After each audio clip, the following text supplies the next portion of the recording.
תהיה ועדת חקירה בסוף המלחמה, נבדוק את הכל. אז לי שאלה ראשונה, אם הממשלה ידעה בשעה 6:29 בבוקר שפרצה מלחמה, למה מירי רגב לא הוצאת רכבת אחת עבור חיילים עד השעה 5 בערב? כי לשרת התחבורה לא הייתה תוכנית מגירה למקרה שבו האויבים שלנו ינצלו את זה שהתחבורה שלנו מושבתת 21% מהזמן והתקפו אותנו ביום שבת. רגע, סליחה, אי אפשר להגיד שמירי רגב לא השקיעה המון מאמצים, היא פשוט השקיעה אותם בלגרום לשם לשמור עלינו, ולא בלהכין את מערכת התחבורה למצב של אלוהים לשמור. אזרחים הסיעו חיילים לבסיסים.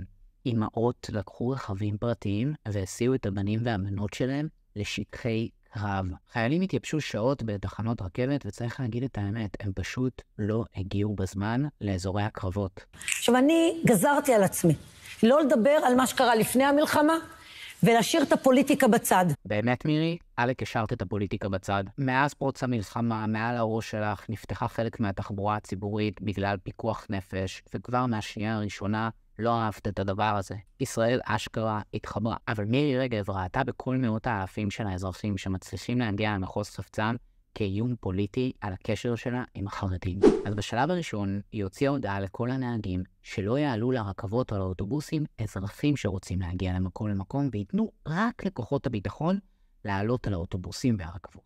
ואחרי שזה לא הצליח בשטח, היא פנתה לדרך השנייה מהמלוכלכת של פייק ניוז. אז מירי רגב הוציאה הודעה שמשרד הביטחון אמר לה שאין יותר צורך בתחבורה ציבורית בשבת, ושהיא יכולה פשוט לסגור את הכל. ביטלה במכה אחת את כל התחבורה הציבורית ואת כל התקווה של מאות אלפי אזרחים שהצליחו פעם אחת בהיסטוריה של ישראל להגיע לאן שהם רוצים בזמן, ודקה אחרי שהיא מוציאה את ההודעה השקרית הזאת, שר הביטחון ומשרד הביטחון מודיעים שהם לא הודיעו לה שום דבר כזה, ומכחישים כל קשר להודעה של מירי רגב. במילים אחרות, מירי רגב, שרת התחבורה, חברת הקבינט המדיני-ביטחוני, השתמשה בפייק ניוז כדי למנוע תחבורה מאזרחי ישראל לצרכים פוליטיים. באיזה עוד מדינה שרת התחבורה עושה שמיניות באוויר בשביל למנוע תחבורה מאזרחים, ועוד רואה בזה כמקור לרווח פוליטי? ואל תטעו,